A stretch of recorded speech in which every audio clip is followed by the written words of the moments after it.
Well, hey there, Darin Garman here, and hello. If you don't know me and you've not been exposed to anything that I've done or any information, I'm a former Iowa prison guard, of all things, and worked through that into a position of being in the real estate business and having been involved in close to $1 billion worth of real estate transactions, real estate investments, and real estate purchases. And that's here in Iowa, by the way, not in LA or New York or Houston. It's in Iowa. So it just tells you how many properties I've been through and around over the last 25 plus years. And also was an owner of a bank, part owner of a bank, and sat on the board of directors of that bank. And subsequently, that bank was sold. And so, I'm the kind of guy that started with nothing. And went through the process of being who I am and where I am today as a result of a lot of hard work and a lot of time, effort, and energy in getting there. So I tell you that because for really two reasons. Number one is not to give you my big bio, and we're not going to write a book about this, but just to let you know that the information that you hear from me and that you get from me. And I am called by many the paranoid banker, as you see behind me, just because of my philosophy on investing and what I like to do, where I like to invest, and what I see happening in terms of trends. But it all comes from experience, and so I've never gotten anything easy. No one's ever started me out with here's like a couple $1 million, go ahead and get the business going. Here's $2 million in capital to buy your first property. So I started with absolutely nothing. As a matter of fact, when I graduated from college, my first job, even though I had a college degree, I was a guy that unloaded trucks for Walmart. That's what I did. Then got into, I was a prison guard for a few years, and then got into the real estate business, sold over $1 billion worth of real estate, and still am involved in ownership of over $30 million of investment properties, and as I also mentioned, was owner of a bank, part owner of a bank. A gentleman and I and a group of other folks started that, sold that bank. I sat on the board of directors and also actually on the credit committee too. So I give you all that because we're going to talk about information today and ongoing. And the information is going to be about the three things you really need to be spotting and looking for between now and the end of the year. And so we're recording this podcast in September, and before you know it, I think somebody told me there's only a little bit over 100 days left until Christmas. I mean, I'm not doing the math right now in my head, but that will go by fast. And before you know it, it's going to be 2019. And let's talk about the three things you need to be looking for, the three things you can really be banking on, no pun intended, between now and the end of the year, as far as your investments are concerned. And it gives you kind of an idea. I'll pull the curtain back a little bit, give you an idea in terms of what I'm doing, what I'm recommending my investment partners do, and what they look for and what they think about too. Okay, so let's start with number one, and that is more and more people will have to continue to rent versus own. The writing has been on the wall here, folks, for a few years now, and it will continue to ever be the case. And no matter where you live, you have been seeing this and spotting this. I mean, there may be a place here or there where maybe not so much, of course, but you're seeing more and more people wanting to, needing to, having to rent, and this will continue. It will continue in a big way between now and the end of the year. And actually, what you're going to see is this will happen even more in 2019 and 2020. And we can have a whole podcast about why this is, but let me just give you one thing to really chew on regarding this. Okay, economy's doing great, right? Markets are doing great. Okay, what is not doing great? Wages. Wages and cost of living is not doing great. And so the cost of living is far outpacing wages. And we're talking not just money to pay the bills. We're talking money just to maybe have a little bit of fun, little entertainment, but then you throw things like maybe college tuition in there, high cost of health insurance. You throw other little things in there, and look, 70+% of Americans are living paycheck to paycheck, folks, and it's going to continue to get even worse, which means the line of renters going out the door is going to be longer and longer and longer, especially between now and the end of the year. Now, you may see a little bit of a lull in, let's say, December, January, just because the winter months, things tend to slow down a little bit in terms of rental activity. I mean, residents, potential residents looking to rent apartments. It's just, it's cyclical. But you're going to see it, and you're going to continue to see it. And that's the main reason why. I mean, as I said, we can have a long podcast just to discuss that. But keep an eye out. That's going to be happening. And it's going to be happening in a big way. So that's number one. By the way, before I leave that, I have a lot of people that get back to me when I talk about this and say, yeah, but Darin, houses are selling like gangbusters in my market, and people are building homes and condos are selling. Oh yeah, and that's going to continue. So there will still be activity in the single-family home sales category, no doubt about it. In no way am I saying that single-family homes are dead, home ownership is dead, people won't continue to buy homes or condos, because they will. But the amount of people that continue to rent versus buy, that gap is going to continue to get wider and wider and wider. And depending on where you're at, you're seeing this in a big, big way already.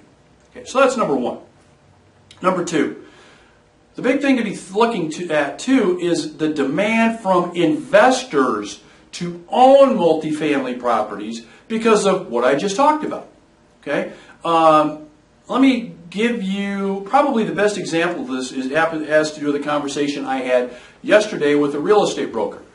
So I'm talking to this real estate broker, and he's in a market here in Iowa, in central Iowa, and we're talking about the higher prices that we're seeing apartment properties sell for, and we're just having a conversation about that. And so he says to me, for the first time in my, 15, 20, 25 years he's been in the business, he is seeing more and more institutional buyers looking to buy apartment properties in his market. Now I want you to think about this.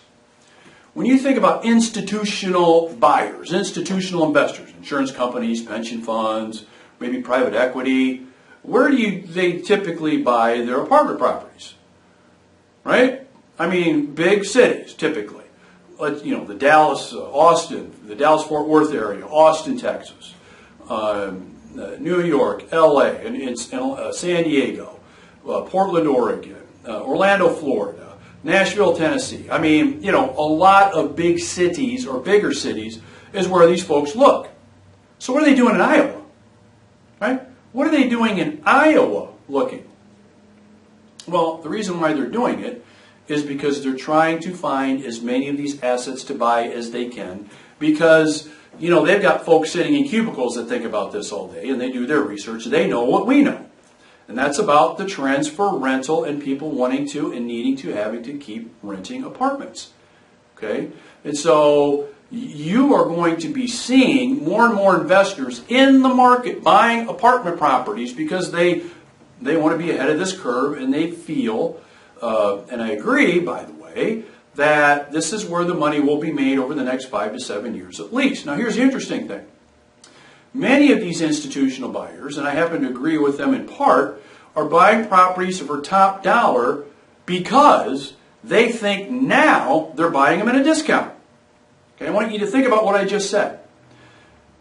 An institutional buyer goes in and purchases a property for more than really anyone thought they would buy it for. Why are they doing that? Don't they have people in the background doing the math and running spreadsheets and trying to figure this stuff out? Why are they doing it? They're doing it because right now they feel that even by buying it at a premium, 5 to 7 years from now it will look like they're what? That's right, buying at a discount. Okay, buying at a discount. And so you will see this happening more and more, not only in the markets that you would expect, okay, but other markets that you may not expect so much for this to happen. Okay, so those are the top two. So let's hit the third trend that you're going to be seeing. And it has to do with conventional investment markets. And so right now, as I'm recording this, the stock market's at an all-time high. And the conversation that I have, at least once a day with somebody, is, yeah, but Darin, the market's going up, it's going up, it's going up, it's going up, it's going up. And the interesting thing about that is many of us don't remember our history. It wasn't that long ago that the stock market did this and then had a severe correction and millions of people lost billions of dollars. So it's interesting to me that many investors continue to follow the herd. A mentor of mine calls them the herd, and that's basically another way of saying doing what everybody else is doing. So the main reason most people are investing in the stock market, by the way, is because everybody else is doing it. Right? Pretty much. The market's high, everybody else is doing it, so I'm going to be doing it. There's not much more thought, not much more research that's going on other than that. Okay. And it's easy to get caught up in that and do that. And by the way, I've got money in the market too, so it's not as if I don't. But the couple things that you need to be thinking about is, number one, your history. Things don't keep going up and up, folks. They don't go up and up into infinity. There will be a correction, and the longer this goes and the higher the market gets, the worse the correction could be, and it could possibly be one of the worst corrections that we've ever seen. Okay. And I don't know about you, but there's a lot of folks that can't stand to have a big correction right now. So if you're one of those folks that really don't want to handle a big correction, you should be thinking about how your money is allocated. Okay, how your money is allocated. Okay, that's number one. Number two, it has to do with the attitude of doing what other people are not doing. So let me tell you who's going to make a lot of money here. Who's going to make a lot of money here are the people that go the opposite way of the herd. The people that go in the opposite direction of what everybody else does. Okay, that's, if you look at those people considered to be the smartest, the greatest, the best investors out there, they're not doing what everybody else does, are they? No, they don't. And so if you want to capitalize on this bull market that we're seeing right now, the odd thing I'm going to tell you is don't put all of your money into the bull market. Go the opposite way and get your money in other investments that are off the radar screen, that are not right out in front of everybody, that could possibly do better, and in some cases I think will do better than the market is doing. Okay? I know it's kind of it feels wrong thinking that way and doing that, but that's what we need to consider and what many of us need to do. So the trend there, the third trend, is doing what other people are not doing. Okay? Think about doing what other people are not doing. And those people that do what others will not, I think will profit more than others will by following the herd. And sure, here's what's going to happen. So if you do this the first few months, maybe even the next year, you're going to be thinking, God, what kind of mistake did I make here? I should have went all in on the market. I mean, Amazon's now up to $2,000 a share, and in the market's at over $35,000. The Dow's over 35. So you may be seeing this and thinking, what kind of mistake did I make? It's going to happen. All right, so that's going to happen, but know that by going the opposite way that everybody else does, at the end of the day, you'll come out better than most people will by putting everything and really banking on the market doing what it is doing right now. Okay, and so those are my top three. Okay, so between now and the end of the year, you think about those things. We're talking about, again, demand. Tenants are lining up out the door, folks, and they'll continue to do it. Demand from investors. A lot of investors are now buying properties at premiums, thinking they're buying them at a discount. Okay, that is going to continue to happen. And then number three is the herd mentality when it comes to conventional market investing. What will you do?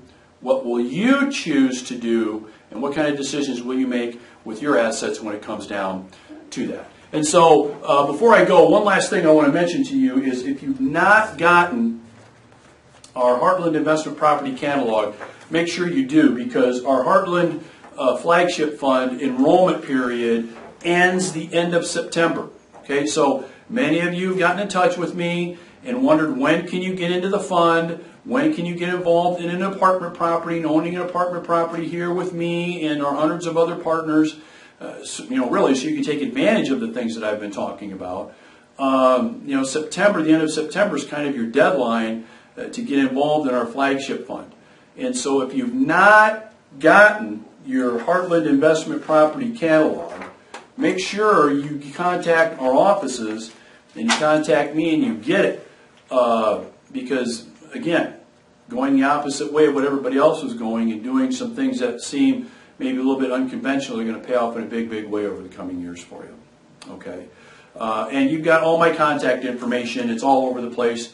So if you're missing this, if you have not gotten information on our flagship fund or on any of our other property offerings or anything else that we're up to, and you want to be involved with what we're doing, heck, let us know. Let us know, and we will definitely get you involved.